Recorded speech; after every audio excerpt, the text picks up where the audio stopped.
Excellence Monseigneur André Gueye, archevêque de Dakar, Mesdames, Messieurs les ministres, Olivier Boukal, Alioune Badara Dione,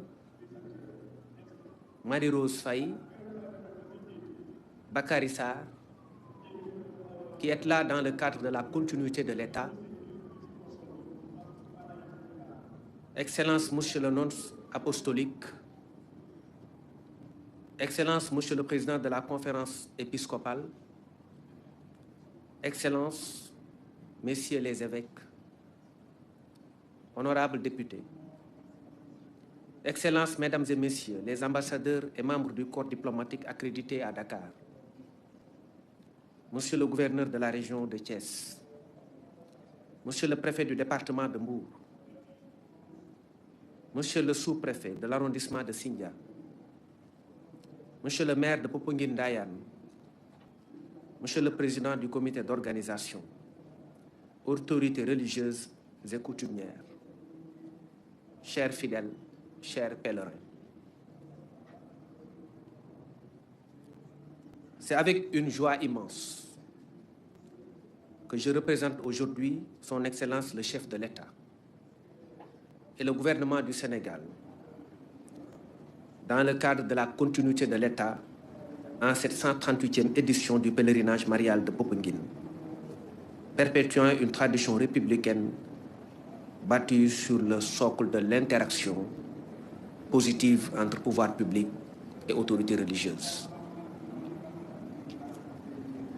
En plus d'être un rendez-vous spirituel, ce pèlerinage est un patrimoine national en ce qu'il constitue un moment privilégié de communion entre la République et l'Église et, plus généralement, un temps fort de recueillement et d'espérance où se rencontrent la foi, la fraternité et l'idéal sénégalais du vivre ensemble.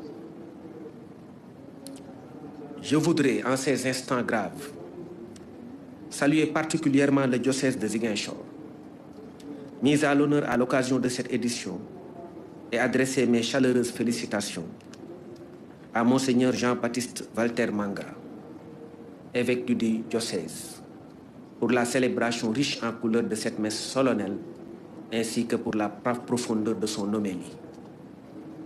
Mesdames, Messieurs, distingués invités, le thème retenu cette année, sois sans crainte, Marie, car tu as trouvé grâce auprès de Dieu, porte en lui-même un message d'une grandeur sans commune mesure et d'une dimension spirituelle, mais également d'une résonance particulière en notre temps.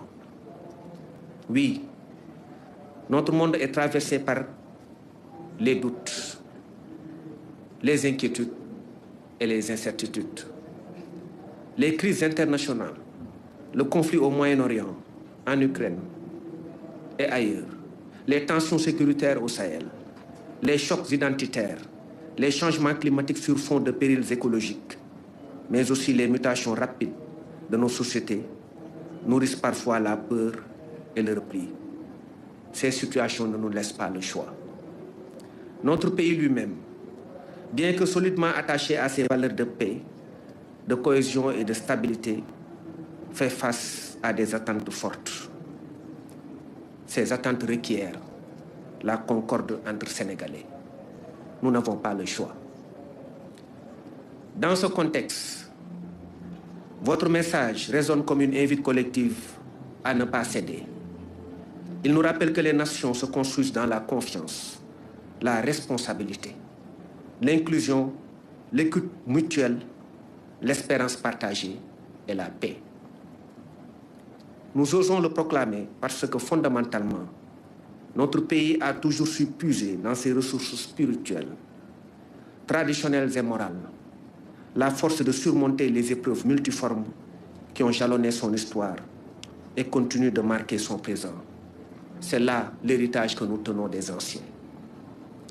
Cette capacité de résilience, nous la devons en grande partie à la contribution des communautés religieuses, à la contribution de l'Église en particulier.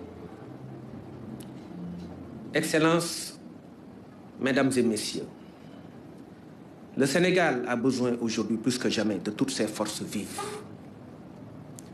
Pouvoir public, autorités religieuses, société civile, jeunesse, femmes, diaspora et acteurs économiques. Pour qu'ensemble, nous relevions les défis de ce temps et construire un avenir à la hauteur de nos ambitions collectives. Je vous demande de formuler des prières dans ce sens. À travers le thème de ce pèlerinage, c'est aussi un message d'unité que vous distillez, un message de paix et d'espérance adressé à toute la nation. Un message qui nous rappelle que malgré les différences de conviction ou de sensibilité, même politique qui nous anime, nous formons un seul peuple, unis par une histoire commune et unis par une géographie commune, un destin partagé et une même aspiration au progrès, dans la paix. Nous sommes tenus de partager le même pain parce que nous nous abreuvons tous dans la même source. Pour conclure, je voudrais féliciter chaleureusement le comité d'organisation, les autorités administratives, les élus locaux, les forces de défense et de sécurité, en particulier qui ont fait un travail exceptionnel à l'occasion de ce pèlerinage que je qualifierais de sans faute. Je félicite les services de santé, les bénévoles ainsi que l'ensemble des acteurs mobilisés pour la réussite de cette 138e édition du pèlerinage marial national de Popenguine. Que Notre-Dame de Popenguine continue de veiller sur vous. Je formule également des prières pour un retour en paix des pèlerins et dans la prudence vers vos foyers respectifs. Amen. Je vous remercie de votre aimable attention.